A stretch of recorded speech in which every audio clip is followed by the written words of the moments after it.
Good evening, everybody. My name is E.R. Anderson. I'm the executive director of Karis Circle. Karis Circle is a nonprofit programming arm of Karis Books, and Karis Books is the South's oldest independent feminist bookstore. We are delighted to be here with all of you tonight, celebrating an Outkast reader, edited by Regina Bradley, one of our faves. And we're really excited. We're having a little bit of technical issues, so thank you for hanging with us. This book is out very soon, and its subtitle is Essays on Race, Gender, and the Postmodern South. So we are thrilled to be exploring all of those aspects in this conversation tonight.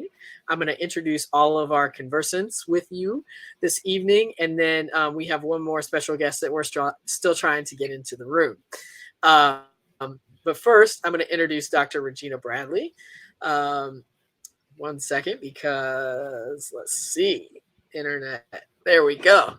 Dr. Regina Bradley is an alumna of the Nasir Jones Hip Hop Fellow at Harvard University and an assistant professor of English and African Diaspora Studies at Kennesaw State University. She is the author of Boondock Collage, Stories from the Hip Hop South, as well as chronicling Stankonia, The Rise of the Hip Hop South, which was a bestseller at Karis last year, and the editor of the anthology that we are celebrating tonight, an Outkast reader, Essays of Race, Gender, and the Postmodern South. We're also joined by Fridera. I apologize that I did not ask you how to say your middle name. Mariva Hadley, PhD, who is an ethnomusicology professor and a music history department at the Juilliard School, where she teaches courses on ethnomusicology and African American music. Dr. Hadley has presented her research at universities and conferences, both domestically and abroad, and has been published in academic journals and other publications. Her commentary is featured in several documentaries, including the recently released PBS docuseries, The Black Church, hosted by Professor Henry Louis Gates. Dr. Hadley's forthcoming book focuses on the musical impact of historically Black colleges and universities. Welcome, Dr. Hadley. Thank you for being with us. Dr. Michelle S. Haidt is an associate professor of English at Spelman College, where she also directs the Ethel Waddell Githel Honors Program and co-directs prestigious international fellowships. Dr. Haidt's research often draws on figures in popular culture to mediate on to meditate on humanist, civic, and spiritual concerns. This work began with her dissertation at Emory University, where she completed her doctorate. Dr. Haidt's most recent publications use Beyonce and rapper Andre Benjamin to explore death and mourning in African American culture. NPR's Bottom of the Map podcast, also, we know who else is part of Bottom of the Map, recently featured Haidt's interview on Benjamin and the Atlanta child murders as a special extended play episode titled Survive and Advance. She can be heard on NPR's A Closer Look of Rose Scott, reflecting on the life and legacy of Toni Morrison, the subject of Dr. Haidt's monograph, currently under contract with McFarland Press. Dr. Haidt's interview for Art Papers in collaboration with the Spelman College Museum of Fine Art with artist Amy Sherrill further highlights her interest in race, citizenship, and art. Seeking opportunities to showcase the relevance of the humanities for public life, Dr. Haidt began facilitating conversations between and among participants from the shop floor to the C-suite through books at work.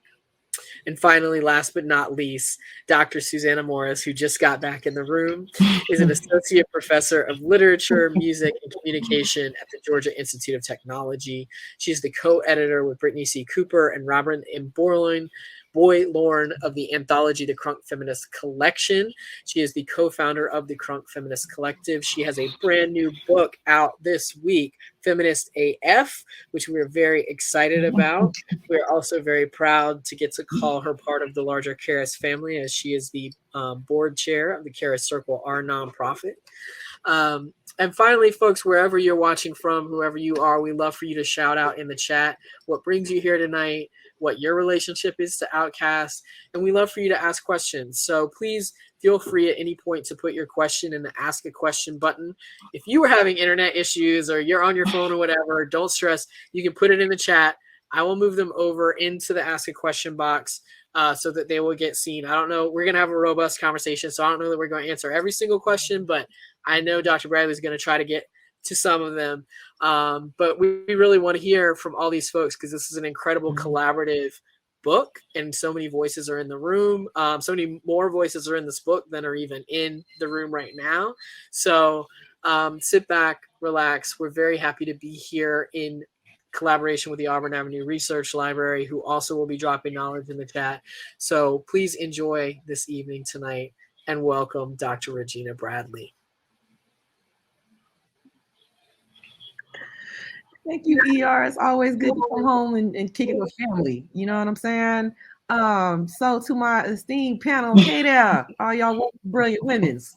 To the folks who are here, just posted up, hey there, welcome to the Poach. Especially Morris. Hey, Morris.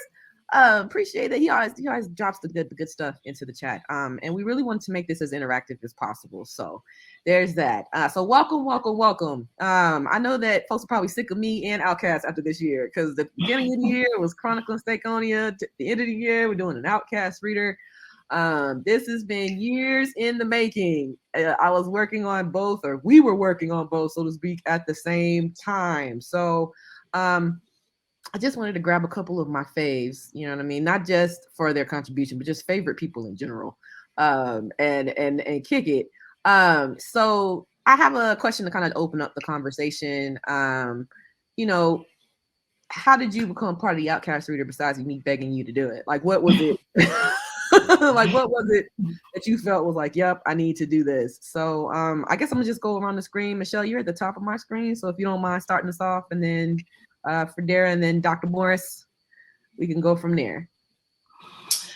Well, I mean, I guess our conversations about Outkast were always rich and dense.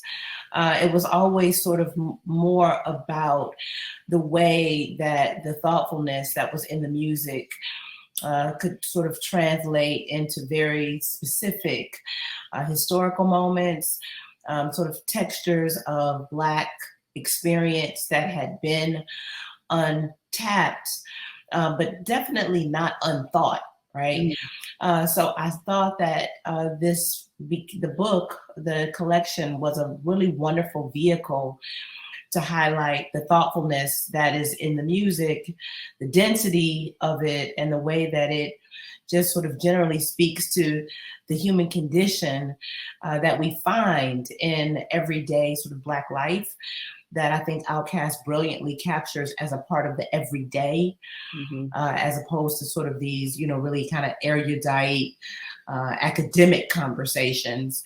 But they make that same rigor of intellectual insight palatable, digestible, and attractive in an everyday way. And I knew that you understood that and lived that. And so I thought that my work certainly would fit with that vision. Love it. Free?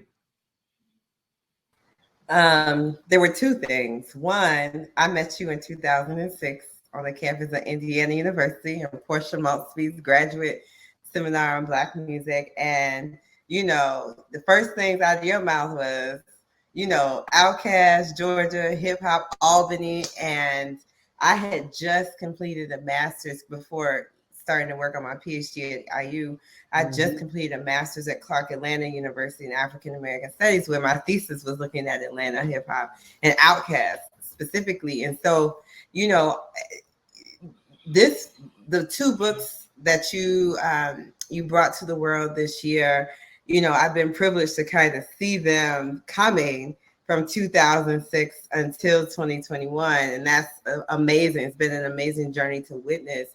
And so when you and I had done Outkasted conversations on YouTube and all of that. And so I feel like Outkast, quite honestly, is like this thread of our friendship and our, you know, camaraderie as scholars. And so this was a really wonderful opportunity for me to extend a line of research that I'd started in my master's program, but I knew my dissertation research was going a different way. So this let me say something publicly about that research that meant so much to me, about that music that had meant so much to me.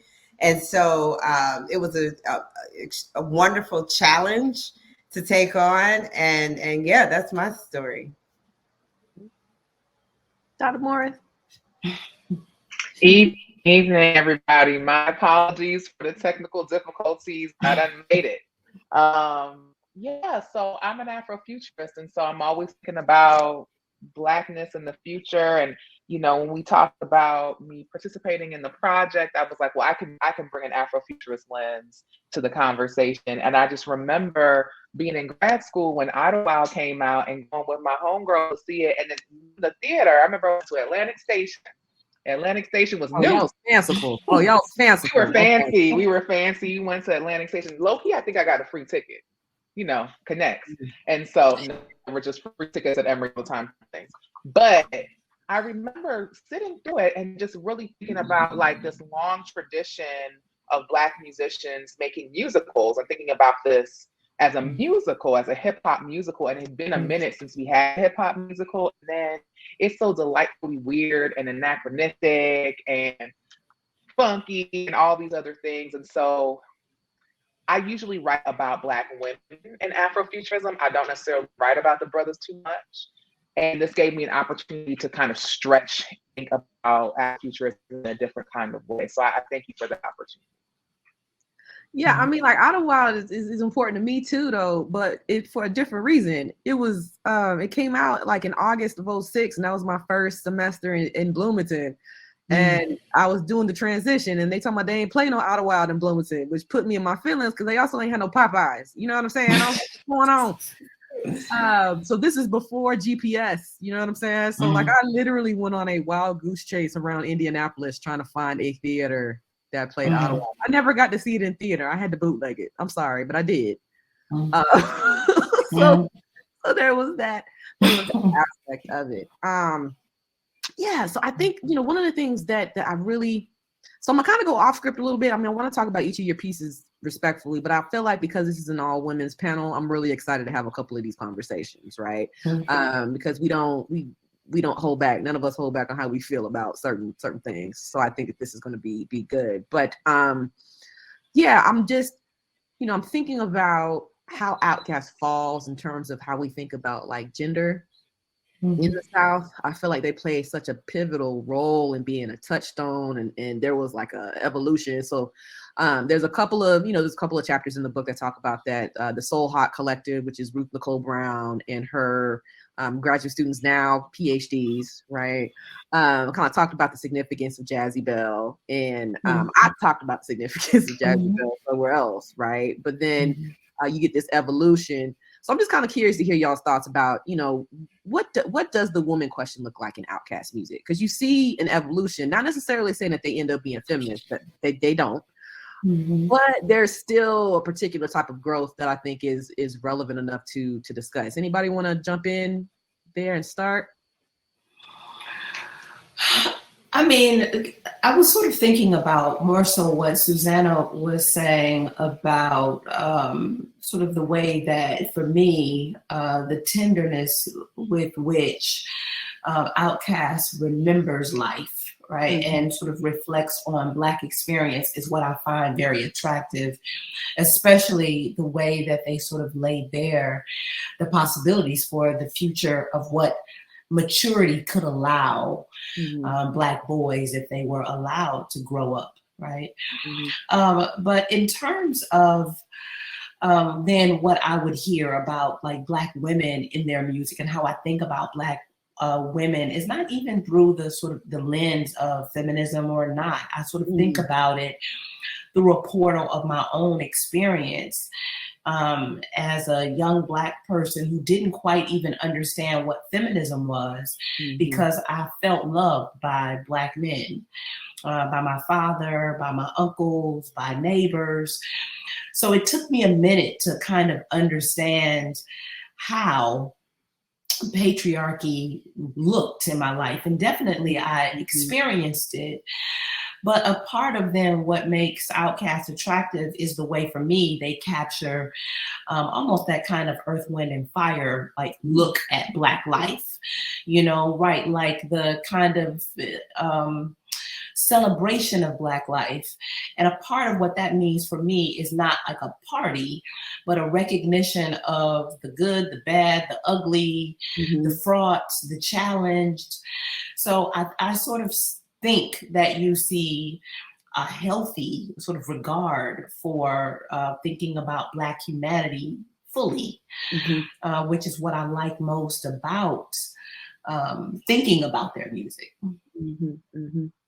Anybody else want to weigh in? I see y'all thinking. I know y'all think about it. I just I'll keep mine quick because I want to hear what others have to say as well. But just that the thing that comes to my mind is as someone who remembers when Outkast arrived in 1993, right? And has, you know, followed their journey from that moment, even into now when Andre 3000 drops this verse that's about a very intimate and powerful verse about his parents and really about his mother. And I listened to that verse. I can't remember what song it was supposed to be on, but I listened to that verse so many times because of what Michelle was just talking about, how he reflects on the humanity of his mother. Like she isn't a deity, right? She is a flesh and blood person who who is still a material force in his life, who is no longer here, right? And there are strains of reflexivity that they have always possessed that really come to the forefront in that verse, in Andre 3000's verse about his mother. And so, in the way we could talk about how mothers have shown up in their music previously, like a song called like Miss Jackson is a apology to a mother, right? And so I think I've always seen them as a group that allow for the complexity of women, where there isn't that dichotomy. You either just, quote unquote, you know, these polarities, a rejection of polarities. Maybe that's the thing that I found most interesting about them, as well as them being willing and vulnerable enough to continue to reflect on their roles in these situations throughout their catalog. And there's something that I find deeply, that I feel deeply appreciative for in their music.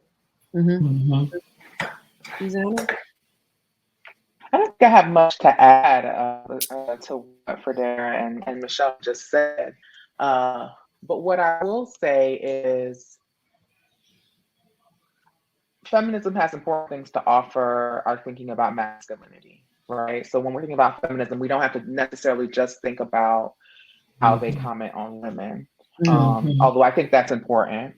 But I remember, and I know people have talked about this, and I know you've talked about this in particular, Regina, but the ways in which both Andre and Big Boy have expanded possibilities around Black masculinity, right? And I remember, you know, first being introduced to them in high school in the 90s, and folks being like, Andre 3000, or back then, I guess he was just Dre, he's a weirdo. Like, why does he dress that way? Big Boy is really the one that I'm following. A lot of my peers were saying that, right? Like, yeah, he can flow, but that Negro's kind of weird, right? Because there are particular ways in which one should comport oneself in hip hop in 1995 or 1996, right? And they don't really follow that lead. They are charting new territory in some ways. And in other ways, they look like our brothers, our cousins, our lovers, whoever, right? In other ways, they're very much men that we would encounter. So I think that we can think about the question of feminism, and also the other thing about masculinity is that it doesn't belong to any gender, right? So you can be of any gender and be masculine and think and inhabit masculinity and think through these questions. And so I think Outkast has something to say about masculinities that are like vibrant and interesting and flawed and complicated. So I'm still mulling through what they have to say about women and relationships and so on. I feel like I'm like, go through the catalog and rethink. But I think they have interesting things to say about masculinity. Yeah, I mean, like, Can I just say this really quickly because of what Susanna just said and how important this is? I just saw the opera at the Met that is based on Charles Blow's memoir. That was composed by Terence Blanchard and the libretto by Cassie Lemons, the first opera by a Black composer ever at the Met in its history. But Charles Blow is bisexual, openly bisexual, and his memoir deals with growing up in the South and being read by his community as effeminate and different and ways that we construct masculinity. And there's this refrain in the opera, a boy of peculiar grace, right? And one of the things that I think is so important about Outkast and the tension in the opera is between, he's the youngest of 5 boys and his older 4 brothers not protecting him and understanding him and giving him space to be who he is in the world.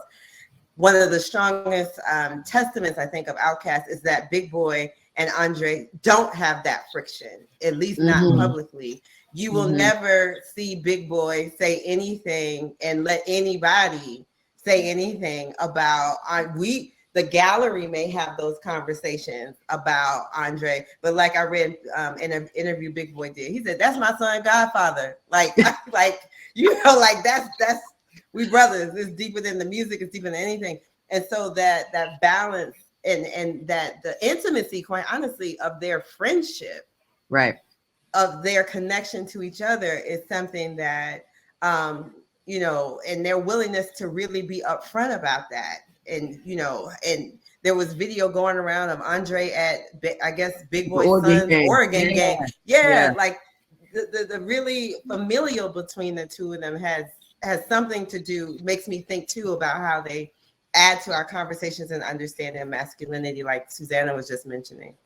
But I also think too, just I forgot who said it, but it made me think about the fact that they're reaching the age where we're losing so many artists. You know what I'm saying? I mean, like, we've lost so many folks this year who are either knocking on 50 or just right at 50, you know what I'm saying? From DMX to Michael K. Williams to, you know what I'm saying, Shock G, right? It's a lot, right? So it's like, there's something refreshing in the sense that as they evolve, so does their relationship. You know what I'm saying? So it's not like Daddy Fat Stacks anymore. It's Granddaddy Fat Stacks. You know what I'm saying? Big Boy engaged with his grandson is one of the kids I've seen this year. But I wanted to go back to something free that you brought up, and I actually want to bring Michelle in on this part of the conversation because you were talking about how 3 Stacks was the life of the party song, by the way. Where he gives this amazing ass verse, right? And I'm like, I wasn't gonna listen to it because I just can't with Kanye. But yes, once again, my godson comes to the rescue. You know what I'm saying? He was like, no, how you gonna be an Outkast scholar and not listen to this 3 Stacks verse? So being read by a 14-year-old is one of the joys of 2021 for me. But I listened to it and I was like, just there is a sense of him communing with the dead, right? Particularly Black women who don't need to stay dead in order to appreciate how it helps him to move, right? So one of the things that I'm grappling with now and playing around with is you know what I mean, the way that Andre engages death, right? I want to bring Michelle into the conversation because I read her Andre's Dread chapter that's in the book is ridiculously brilliant. But also, I read it because I did a special issue of Phylon, and that's what I really distributed it to. And I was like, yo, I need this for the Outkast reader. So being able to work with her on that. But, Michelle, can you kind of jump us off on this part of the question, which is, what is it about the way that Andre engages death that continuously brings us back to not only his brilliance, but also that the complexity of humanity that you were talking about earlier? Yeah, I think for me, like in that essay, a lot of it comes with what he says to Travis, that he understood that it could be him, right? And I think that that's true of death for all of us. I think what's different about what happens when we're on the other side of Emmett Till, Trayvon Martin, Tamir Rice, Breonna Taylor, is that we survive it.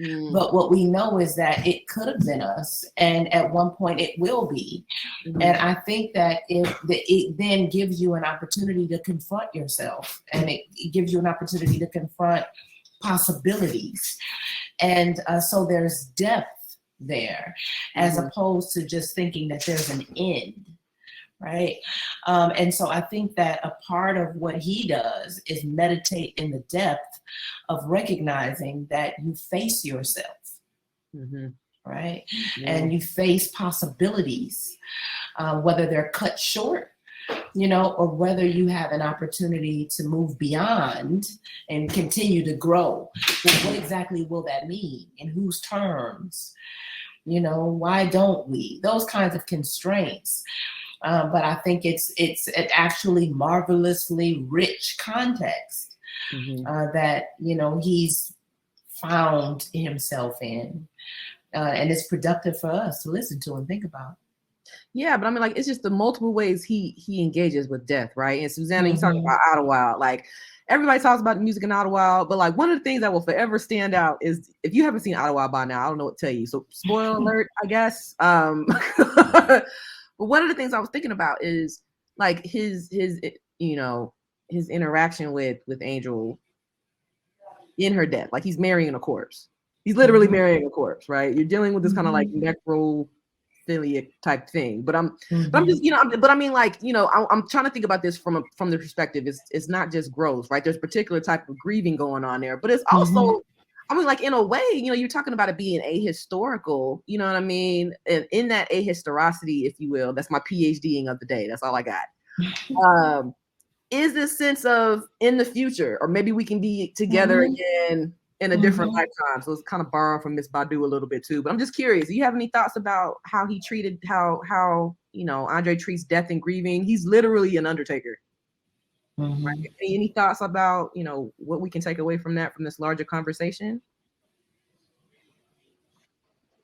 Yeah, I think that, because it's a anachronistic narrative, right? Like using hip hop sounds, but it's like set in like prohibition, it invites us to consider, I think, the multiverse, right? Which is something that we see in science fiction. There are multiple universes. It's basically, I'm riffing off what you just said, Regina, in terms of another lifetime or see next lifetime. Well, there's another plane of existence where, Angel is alive and they're actually able to go on tour and do the things that they want to do and take their act on the road, right? He sort of enacts that at the end of the film, spoiler alert, where he is himself a star and doing his whole thing. But I think it's, going back to what you said too, Michelle, about, death is not even really the end, right? Black folk, we have a tradition across the diaspora in which there's a veil, and the veil is not opaque, it's translucent. And sometimes it's not even a veil, it's just, right. We're just there. We all in the room together.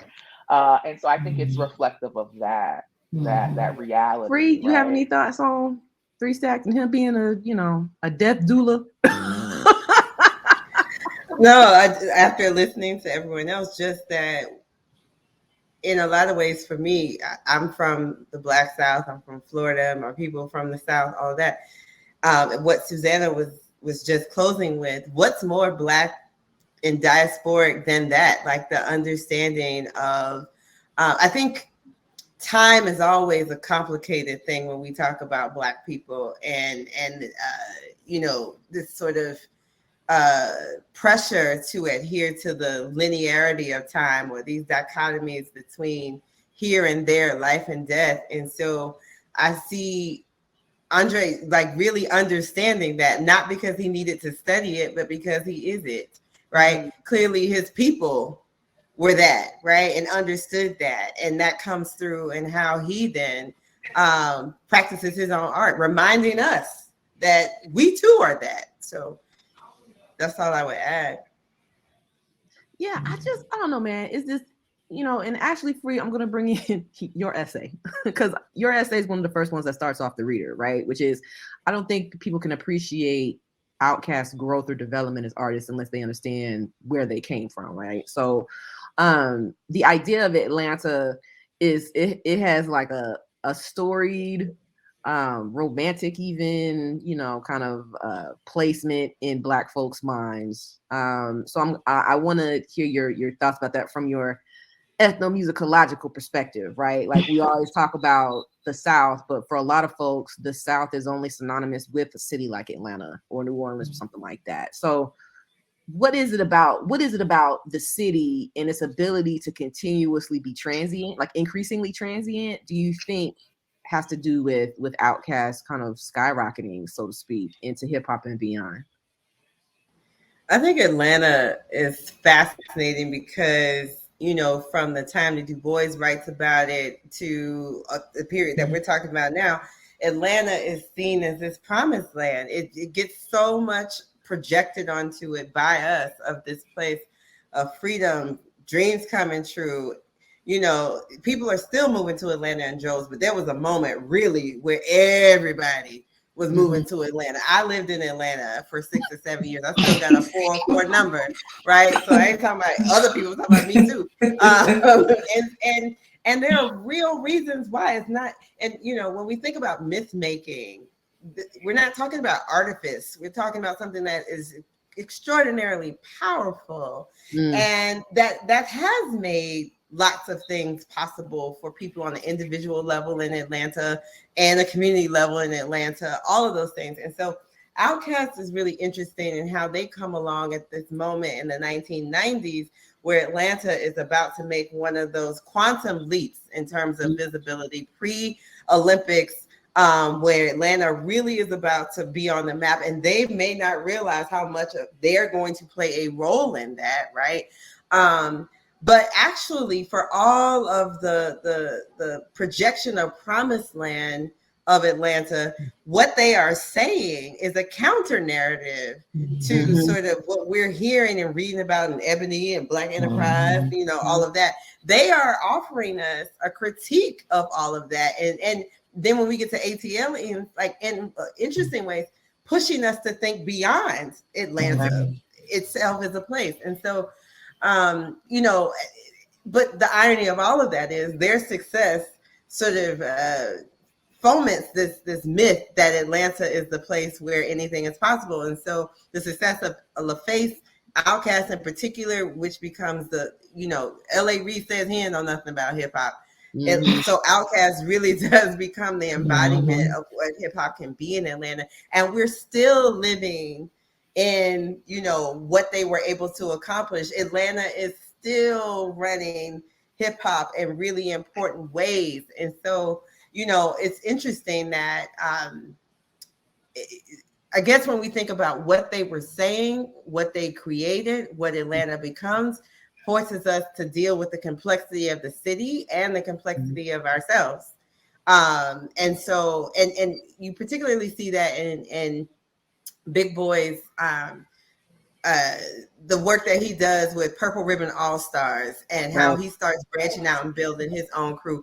And Andre does it in a different way. He does a feature with, you know, different folks like, you know, Snoop and all of them. And I think he did one with Young Thug. Like, and so both of them are acknowledging, like, yes, this wave has been made, and and we are excited or supporting or a part of all of these generations of rappers in Atlanta that came out, that I don't think it's an overstatement to say it would not have happened that way without Outkast in Atlanta.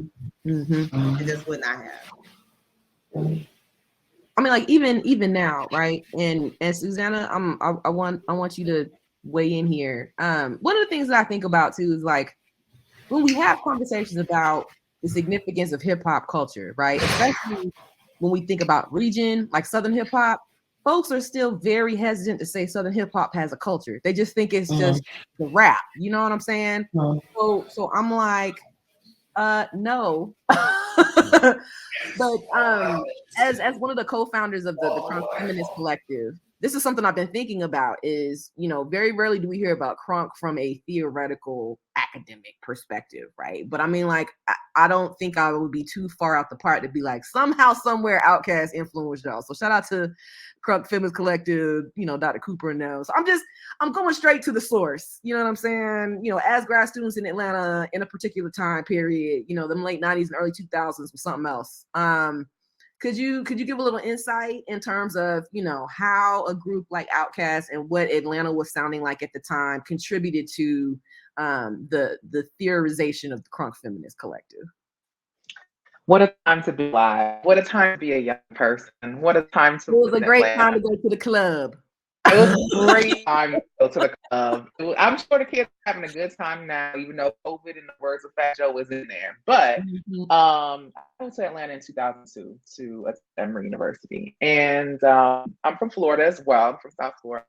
And from Broward County. And so, you know, Atlanta was a different experience for me.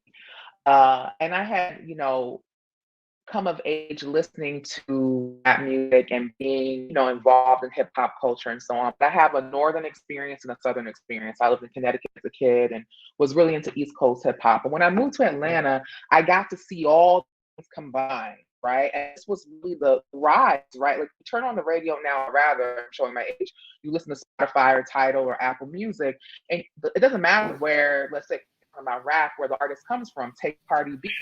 He's rapping over, you know, Southern beats in a New York accent, but she's heavily influenced. It's Offset. It's her, right? It's her own musical tradition. Being a young person, you listen to any kind of rap music today, right? But in terms of hip hop culture, what I found so interesting and what definitely influenced the Crunk Feminist Collective is, you know, as we always talk about the history of the group, is that we were using the term kind of in jest at first, right? Like, oh, we're feminists who get crunk because we go to the club, but we also get crunk on people in class or in our lives and things of that nature.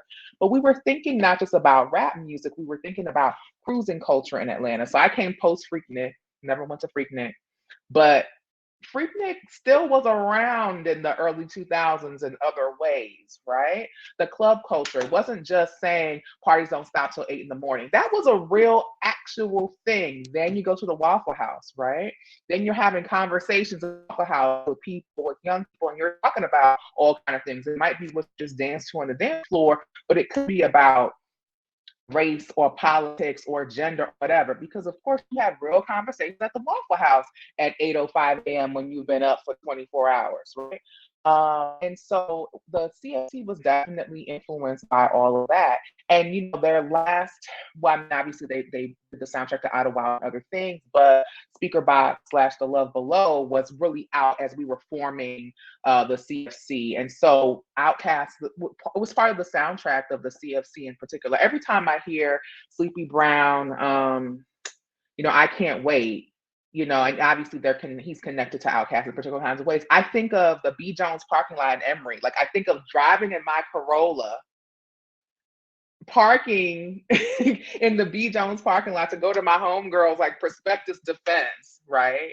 Like, they're just a soundtrack to our lives. And so, you know, you started off the conversation, or one of the early questions was around feminism and gender and so on. And the thing about the CFC is, you know, we're definitely heirs to Joan Morgan's tradition, what she writes about in, you know, in her seminal text, you know, When the Chicken Heads Come Home to Roost, that feminism, I'm gonna cuss a little bit, but that she has a kind of feminism that fucks with the grays, right? And crunk feminism is a type of feminism, type of hip hop generation feminism that fucks with the grays, meaning it is messy sometimes. Our relationship to rap music and hip hop culture is complicated. We love it. Sometimes it don't love us back. Sometimes it really does love us, right? So yeah, I'm sure I said lots of different things, but it's definitely part of the soundtrack. No, I think that, I mean, I'm with that. I feel like Outkast has been the soundtrack of so many pivotal moments in my life, from, you know, getting married to actually meeting now husband. You know what I'm saying? We met in 2004. So this is when, do y'all remember them music beat cards you used to be able to send? Like, you would like go and then you could like pick out your song and it could be like a card. It's like a digital card and they'll send it to the email.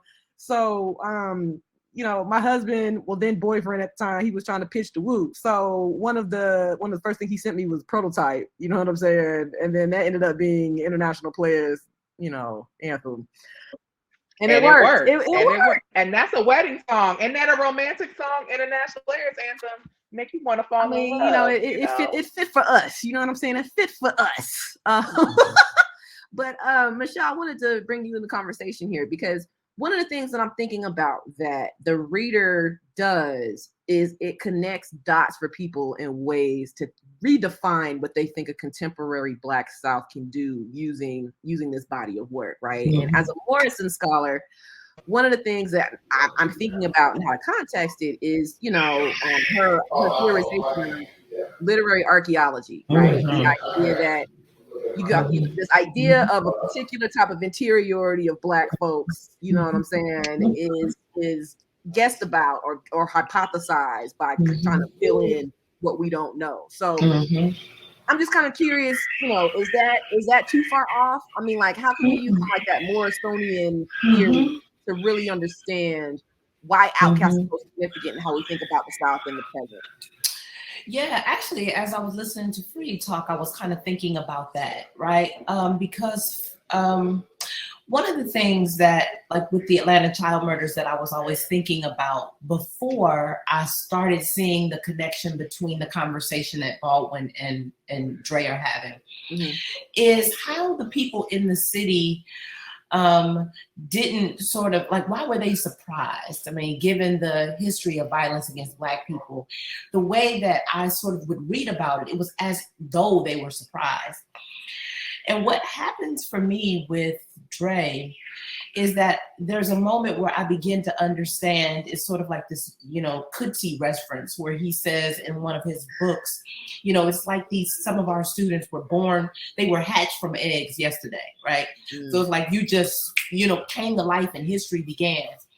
Well, it is like that for a child. I mean, it's sort of like history begins with me, right? So what happens, and what I think Outkast understand, particularly Dre, Outkast and Goody Mob, I think that they all sort of got this, is that they were born into a moment, and as all young people would, they trusted that the world was fair, it was going to take care of them, people were like there was justice, and a part of the betrayal that Black folk experience is that doesn't include you, right? So there's this familiar story, and that's often left out of the history of Black experience. It's like people imagine that Black people were born understanding that people hated you, but you have to come to that understanding. And so it seems to me that a part of what you hear in Goody Mob and Outkast is the pain of coming to understand the betrayal of your city, and these policies that are written against you and your flourishing, and what it's like to live inside of that, right? So a part of, like what happens with Morrison, right, with the archaeology, and you see it in a book like Home, where you always sort of know, what happens from the beginning, that there's this burial, but it's throughout the course that you begin to understand who. I think that's what happens, right? Like by the time you get Dre talking to Travis, by that point he understands that it's him, right? That's why I'm so afraid, right? That the vulnerability has never left me. And so, you get a really different understanding of what it means to be Black and alive in general, but certainly, in the South. He is like processing this understanding of the hurt and the pain in a very intimate way that you hear in the music, I think. Yeah, because it's like there's a interiority that's there, right? That Black folks never really have privilege to say this is our interiority, but it's just like even with, I think even with the name Outkast, right? It's still a particular way to be like, we're not exterior, we don't check off the boxes. We're not familiar. We don't use the same samples. We don't talk the same way. You know what I'm saying? The background is different. You know what I mean? But yet and still we're here and we show up, right? Like I think that's probably like the biggest thing is that we show up, right? So in keeping in line with this, Federa, I want you to come in because I'm ridiculously excited about this book that you're working on in terms of HBCUs and as much as the music. But I mean, like, I feel like there is a particular connection between the AUC and Outkast, or any Atlanta artist at that time. You know what I'm saying? From Big Boy talking about he got, you know, one chicken Clark, one chicken Spellman. You know what I'm saying? Can you talk a little bit about that? Like, what do you think that adds to the legacy of Outkast? Kind of realize that HBCUs are so significant to how the music is spread, first of all, but also like how that legacy is created and kept alive. Yeah, HBCUs sit right in the center of that conversation, because I mean, by the time Outkast comes to us, they're, you know, late high school, early college age. So the folks who are over at the AU Center are their peers. Those they people in terms of age and experience, coming of age, all of that. And so there's the piece that, and the thing about music, you know, I'm thinking about school days, which is so much about also that town gown divide that happens with with institutions of higher education in general, but including HBCUs as well. And music is one of the things that can bridge that. Black popular music in particular, whether it's the marching band that's doing it or it is party culture that's doing it. Susanna mentioned Freaknik, which starts out as an AU Center party. It's the DC Metro Club creating that, and it grows into what we all knew it to be in the mid 1990s. And so, you know, this part of the identity in of it, the AUC in Atlanta, it isn't just its, you know, venerated luminaries who have graduated from there and taught there. It is also this understanding that, oh, they like to turn up over there. They like to kick it over there, right? And so as labels start taking root there, they understand that as well. Like, oh, this is an accelerant to what we're trying to do. These are the exact people we're trying to sell to, right? So part of it is sort of makes sense is a strategy to make sure that there's camaraderie between the two, but also, you know, I went to HBCU, and you know, when I was in school, and we brought Outkast and Goody Mob to FAM when I was in undergrad, and so wanting to have these artists on our campus, wanting to find a way to make those worlds cohesive, because one side wanted something from the other. And one of the things that I'm really pushed for in my writing is taking that whole process seriously. Like, what is that reaching for each other really mean? I think it has implications for how we talk about class, social capital, and lots of other things. And so that isn't incidental at all, right? And so, you know, when you get Outkast, as they construct Atlanta, their Atlanta, there is a place for the AU Center in their Atlanta, whether that's a place where they going to hook up with somebody, they going to do a show, it's a group they want to impress, whatever the case is, it is this presence in their own version of Atlanta. Everything doesn't make it in, but the AU Center does. And so I think pushing ourselves to really understand what's happening in those kind of pop moment, pop music connections is worthwhile, because there are things that are gained on each side of that. And the world making that comes from that connection is generative.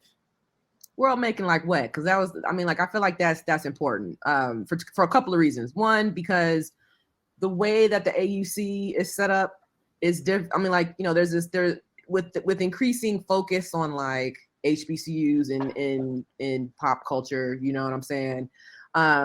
There are a lot of folks who just assume that HBCUs are the same everywhere. But, you know, like you say, you went to FAM, I went to Albany State, you know what I mean? And even then, we were only 90 miles away from each other, but there was still a significant difference in being on the yard in the Benny than being on the hill. You know what I'm saying? So it's I think, when you say world building, can you give a little bit more elaboration on what you mean by that? Yeah, so I'm thinking about that particularly from the side of AUC students. When you go to college, in particular HBCU, there's a whole lot of intentional work done around, like, you're stepping into lineage. You're on this campus where so-and-so and so-and-so, blah, blah, blah. And so it is plausible that your campus can become a stand-in for the city writ large, right? So especially the AU Center, right? If you don't necessarily have to move too far outside of that space to do what you need to do and get your degree and go on about your life. But what Outkast does, in my opinion, is that relationship in people's embrace of their music and who they are. It compels you to wrestle with where you are, not just the AUC. Like, you didn't just come to Spelman or Clark Atlanta or Morris Brown or Morehouse. You came to Atlanta, right? And so now, as you are, this undergrad going through that whole formative process, Outkast gives you a portal and gives you language that's just as potent as what you're getting in your classes to deal with the complexity of being in this extraordinarily privileged position as a student on these campuses and grappling with the, in a lot of ways, what Outkast is telling us, especially in those early albums, is the people who pay the cost to prop those kinds of privileges up, right? And I think that reckoning, right, and is an essential part of what starts to shape hip hop in general, but these kinds of direct interactions that can happen because Outkast is also in the South, starts to shape some of the ethos that comes from that generation of college graduates. And I'm not saying we have it all figured out and it's perfect or anything like that, but there's a certain distance that we did not have because of hip hop in general. But even I remember in FAMU is like a 4-hour drive from Atlanta, but the impact of Outkast was so great that we felt it on our campus and understanding, wait, Atlanta is not just Martin Luther King. We met kids on campus. You from Atlanta? Tell us about where is Candler Road? What's Old National? Like having to really understand, Atlanta outside of Auburn Avenue, outside of the AUC. It was a portal to really have to grapple with the complexities of Black professionalism, Black middle class, and all the social capital that HBCUs are intentional about endowing their students with, right? It was its own sort of counter programming to that, if that makes sense. No, that makes great sense, and I really like that idea of it being a portal. Susanna, as the Afrofuturist on the panel, yeah, I mean, like, we kind of hinted at the idea that Outkast is Afrofuturistic. I mean, like, ATLiens is probably everybody's go-to example for what that looks like. But I would love for you to join in and kind of think about, at least for me, I think Stankonia is an Afrofuturist narrative. You know what I mean? At least, I mean, that's how I situated it in Chronicling Stankonia. So folks just gonna have to deal with it. But I mean, like, I'm curious though, because, can you talk to us a little bit about the significance of region here? Because usually when folks think Afrofuturism, they don't think about the South, but a lot of the key players are from the South, from Sun Ra to an Outkast. You know what I'm saying? What are some of the ways that their use or their, interpretation of Afrofuturism helps us to think about the South outside of these parameters of backwards, old and short-sighted in terms of how we can progress and move forward? Yeah, I think that the thing about Afrofuturism is that it privileges African diasporic ways of knowing, right? Black epistemologies. So whether that's, there you mentioned time, we talked about the multiverse. And so another way is to think about technology, right? And so there is this narrative of the South as backwards and all kind of foolishness. But I think Outkast invites us to reconsider what technology looks like. Music is a type of technology. Art is a type of technology. Technology, I mean, there are all kinds of technologies for good and evil, right? Racism are technologies too, right? They give you a shorthand for how to understand and move through the world with power. And so I think that Outkast, I mean, there's so many examples. My favorite Outkast album is Aquemini. And I feel like that's a very futuristic sounding album in terms of just the use of keyboards and different things like that. So I think that, and so also all their music is very kind of Southern sounding in different kinds of ways. So I think you can chart them in their Afrofuturist journey. I really think starting from ATLiens, but it's pretty much every album. There's some sort of Afrofuturist sound or aesthetic in particular, if we're talking about the fashions, and they're rooted in Atlanta or rooted in larger state of Georgia in particular kinds of ways. So if we're talking about Blackness, we have to talk about where Black people live. And not all Black people live in New York City or Toronto or Chicago. Some of us live in Atlanta. Some of us live in Charleston. Some of us live in Tallahassee. Some of us live in, et cetera, if we're talking about a US American or North American context, right? My family's Jamaican. My mother always clowns people when she meets them, and she's like, what part of Jamaica are you from?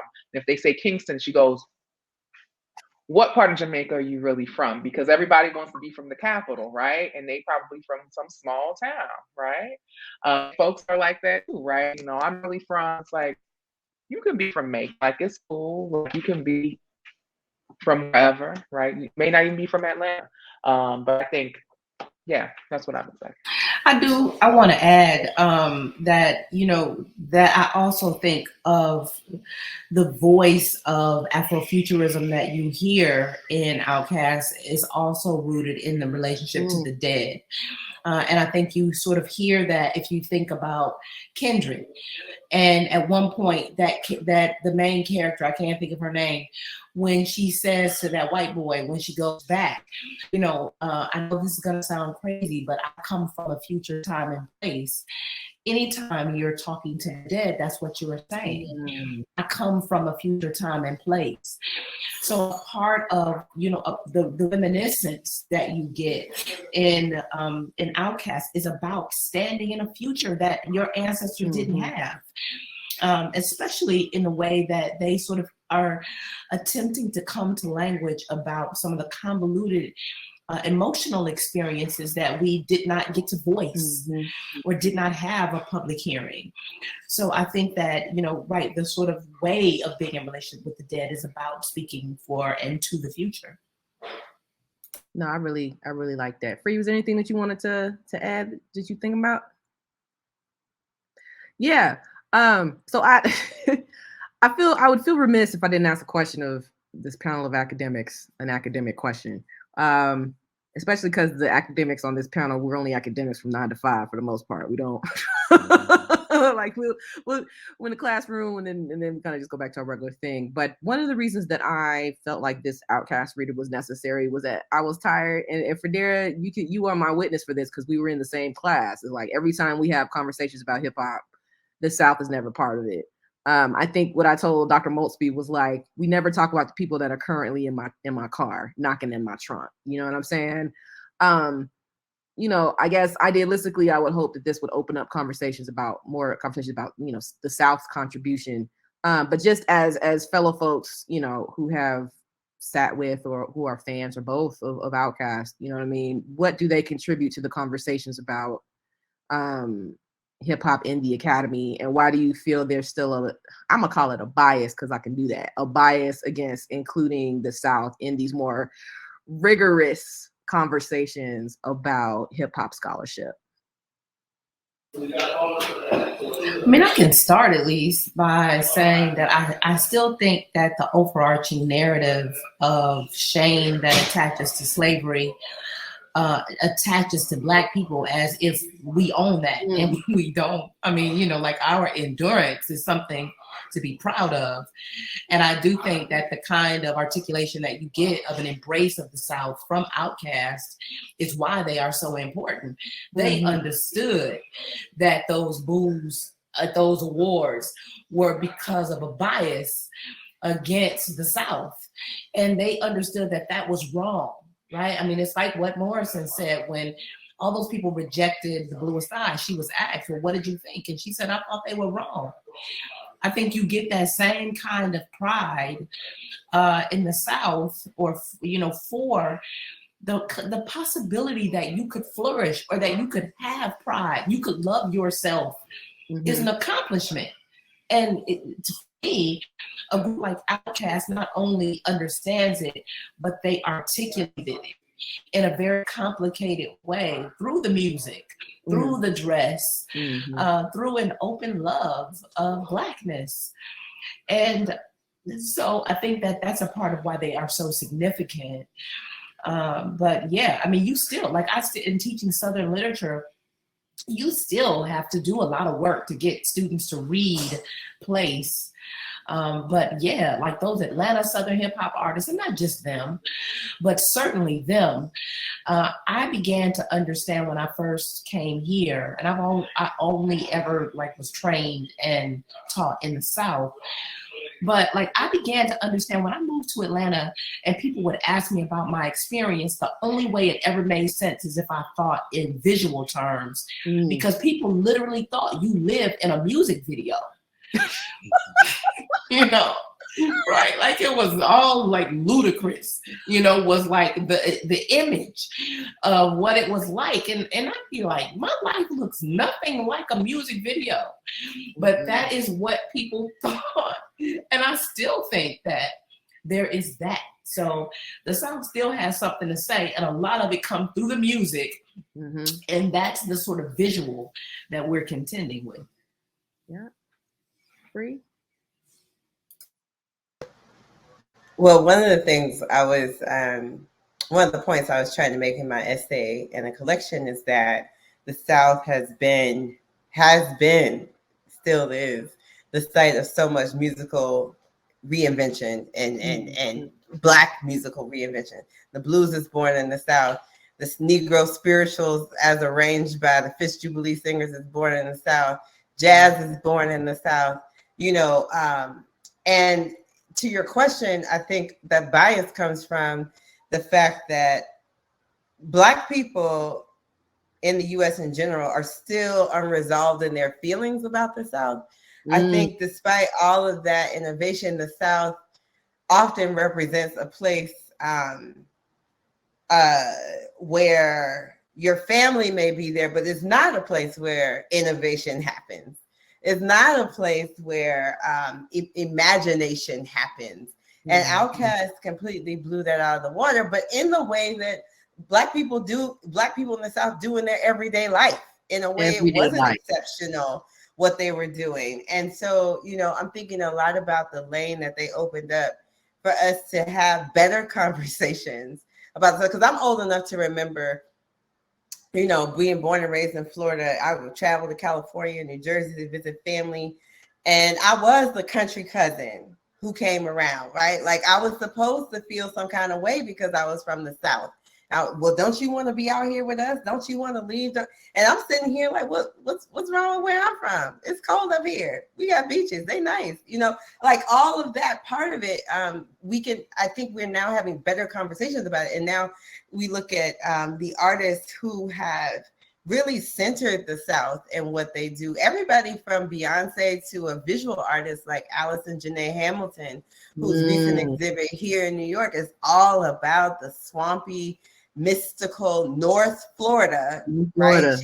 She's that's what she's rooted in and bringing to the forefront. And so I think it's such an exciting moment to see people continue to lean in meaningful and powerful ways to bring the South back to the center of the conversation, and not just its urban centers, but like Susanna was saying earlier, people live in the small towns, Columbus, Georgia, my family in Thomasville, Georgia, to Atlanta. It is not just Atlanta, it is not just New Orleans or Charlotte, but really giving space to represent the diversity, the rich diversity of the South. Like, I tell people I'm from Florida. I didn't know what people was doing out there in Texas. I didn't know. That wasn't the same thing. It wasn't good, better, or worse, just different. But now we have spaces where all of those, and I'm thinking about High on the Hog, which did a good job of doing that with food, showing these food traditions from different parts of the South. The accents are different from different parts of the South. And so I think we're starting to ask better questions and have a more finely tuned ear to hear what the South has to say. Girl, you got people in Thomas County. I ain't know that. Thomasville. Girl, yes, Pebble Hill Plantation, child. Child. Dr. Morris, what you got for me? Just briefly, I would just say I'm thinking about this place that we're in now in Atlanta, where it's Black Hollywood. And I think that is an interesting kind of place to be. I'm thinking about what you were saying, Michelle, about people thinking about Atlanta being a music video. And I feel like not only are we in a music video, but we're like housewives, and, you know, all kind of, there's this other thing in which Atlanta in particular, and I think this is reflective of other maybe urban centers in the South, and I think there's a different perspective on rural places, but like Charlotte has important culture, Charleston has important culture, New Orleans, but oftentimes these places are just thought of as places where you have a good time, right? And we don't always necessarily elevate the deep historical roots. Not that having a good time is not important, right? Especially considering, you know, white supremacy, patriarchy, capitalism, all the things. The fact that we can cut up and have a good time is also important, right? And revolutionary. But there's a way in which there is a flatness that, you know, the South is sort of understood in. And I wrote about Idlewild, and what I recall opening the essay with is sort of thinking through Idlewild comes out just as Tyler Perry is rising, right? And for a while, those were the movies in terms of mainstream that you could go to any movie theater anywhere and see Black faces. And Idlewild was part of like the tail end of, you know, you had all the romantic movies, you know, the Black rom-coms, all the cishet comedies. And then there was Idlewild, and then it was Tyler Perry for a long time. And now here we have Atlanta, you know, being a place where Black Panther is being filmed and all the Marvel films and all the different kinds of things. And yet, are we necessarily seeing Southern culture, Southern life being represented as a backdrop for all other places? They just, I live in Southwest Atlanta, they just filmed Spider-Man around the corner from my house, right? They use my neighborhood as the backdrop for the hood in generic Hollywood movies. It could be anywhere, right? So I don't know that the answer to the question is maybe more of a provocation to sort of think through. There's another way in which our existence and history is being flattened, erased, omitted in particular kinds of ways, but it's still popping up. It's still showing up in particular kinds of ways, right?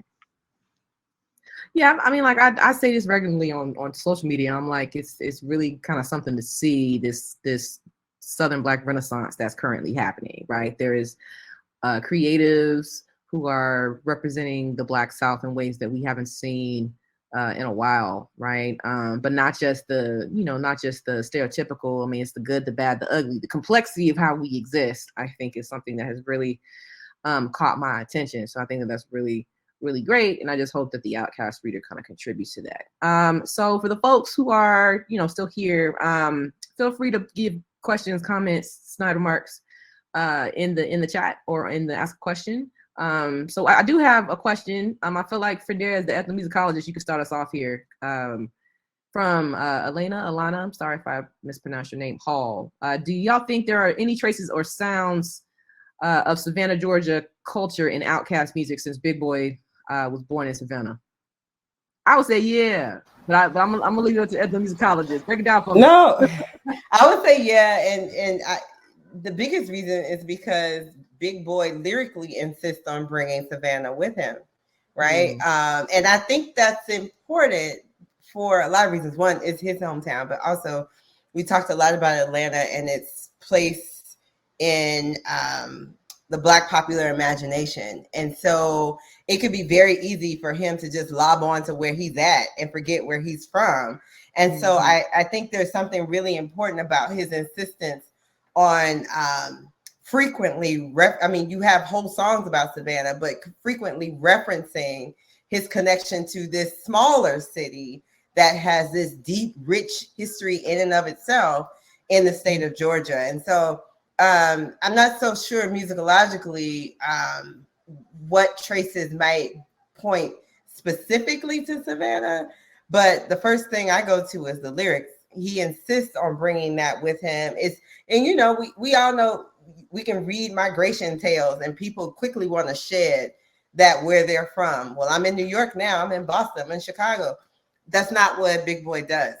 And there's an honesty that comes with that. And again, this sort of stretching to make us think even beyond the city of Atlanta that holds so much real estate for us, and think about Savannah too. Yeah, I was gonna say too, even if you think about ATLians, if you actually look at like the map that they give you and this relic called liner notes, right? is how they move Atlanta to the coast where Savannah is geographically. So I mean, like that also I think is a nod in addition to what you were talking about, Free, in terms of like West Savannah and stuff like that. But I think too, you know, just kind of riffing off this question, is Atlanta has such a huge shadow, you know what I'm saying? That is not just Savannah. You know, when I think about Savannah hip hop, I automatically go to Camouflage. You know what I'm saying? So that was my guy. But I'm also thinking that Albany about Phil Mob, you know what I'm saying? And Phil Mob, initially, you know what I'm saying, with Channel 613 was all Albany everything. Like it was something for us to be like, oh, if you ever been broke, put your hands up, and everybody was like, yo, right? But then, you know, they get signed to DTP, and then it kind of becomes this Atlanta, and we're kind of like, I mean, we still gonna rock with them because that's the home team. But I think that need to, you know, connect to a larger light, I guess, if you will, is something that we consistently play with. But yet and still, I mean, like the blueprint that Outkast provides in terms of being true to oneself or true to their sound, their craft, their experience, is something that a lot of hip hop artists play around with, you know what I'm saying? And still do that. But yeah. I have one more question, and again, you know, feel free to ask questions in the audience also. But you know, we always seem to have this. It seems to come around like at least once a month, where you have like the folks talking about Mount Rushmore. And I'm not going to ask a top 5 thing. This is something different. I promise. But it's always like they try to separate Andre from Big Boy, right?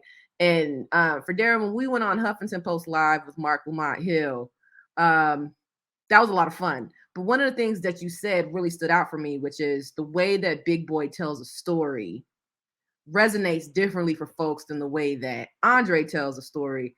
But then I was thinking about what you said, and I'm like, well, one of the reasons that Andre is more, I guess, effusive, if you will, and why we gravitate towards his lyrics is because they're so visceral, right? They're such an emotional kind of deeply personal thing. And Big Boy's like, look, it don't have to be deeply personal for me.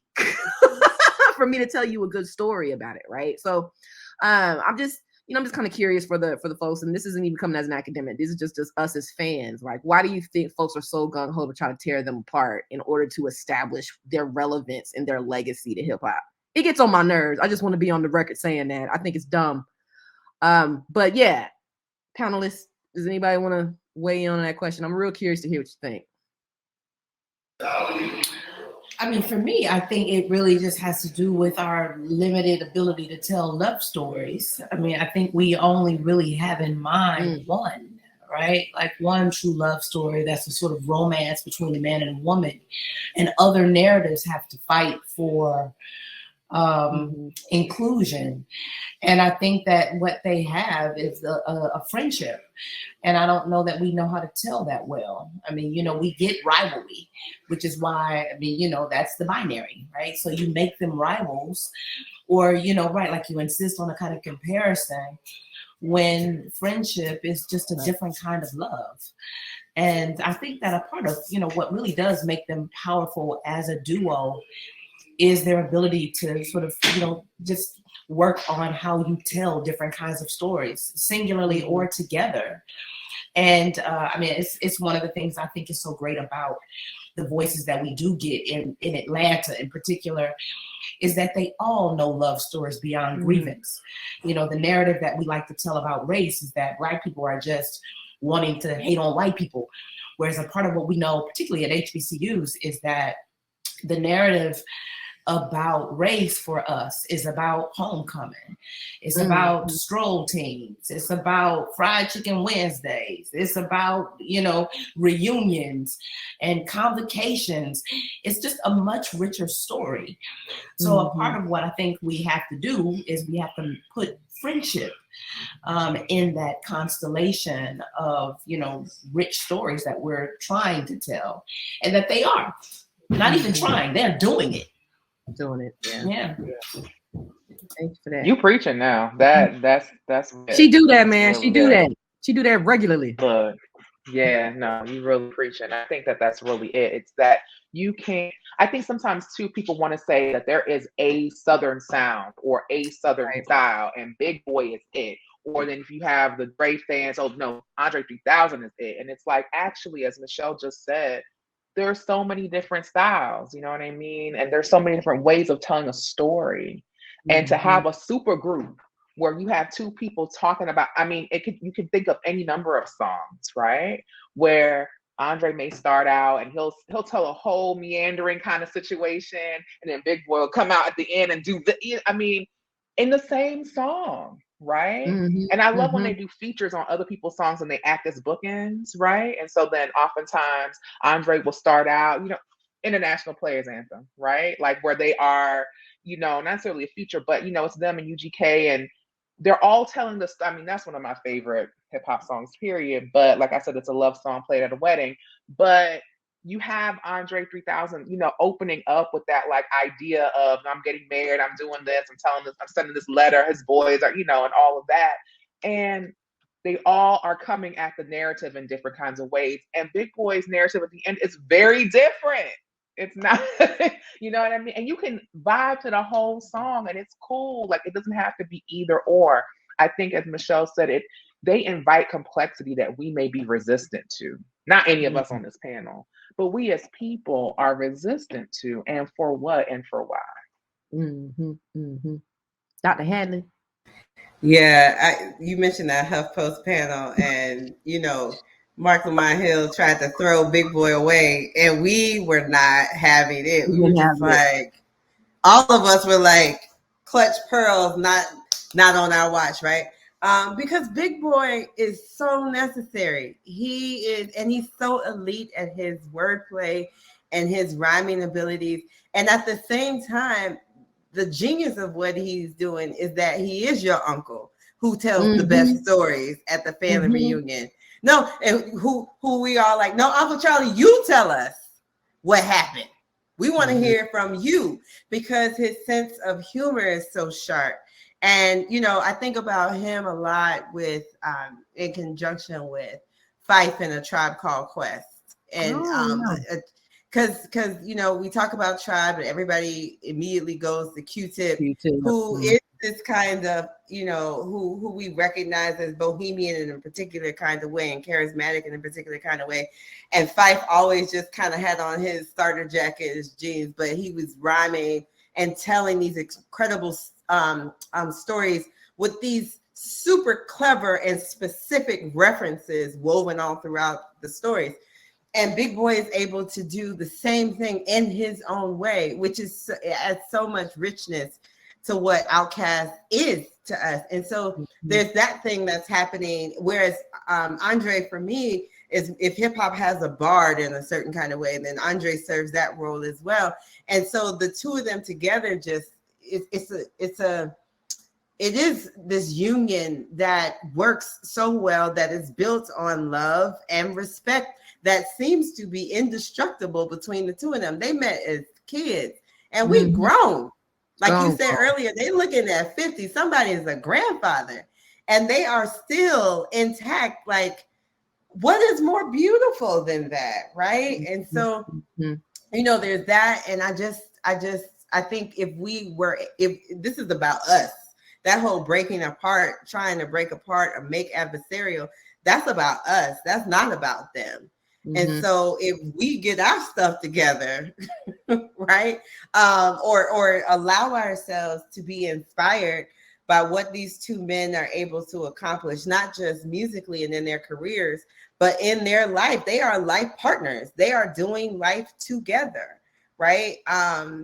It's just a extraordinarily beautiful thing to see them literally going through the phases of life together.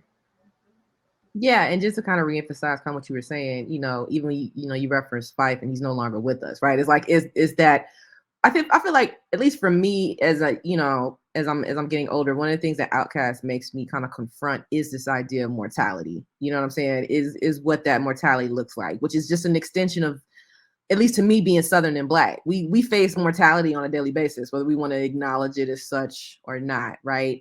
And the way that Outkast has been able to, like you were saying, Free, being able to just go through these cycles, these milestones, if you will, and invite us in, so to speak, be able to see what that looks like, I think is a really powerful thing. And I hope that with the Outkast reader, it gives folks a framework, multiple frameworks. There are multiple frameworks in this book, right? That from, spirituality, like with Regina Johnson, Afrofuturism with Ronaldo Anderson, Clint Fluker. You get grief with Michelle's essay. You get actual like ethnomusicological. Is that how you say it?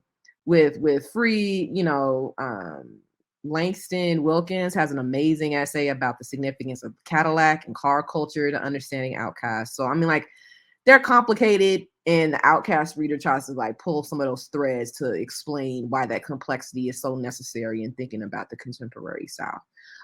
So I just want to take the time to thank the panel. Thank you, Michelle. Thank you, Federa. Thank you, Susanna. Y'all are my girls, but I mean, I love y'all dearly. But thank you so much for being here to engage this reader. I can't believe it's here. I feel like I was sending so many emails in the past, like, no, this we getting there slowly but surely, and now it's out.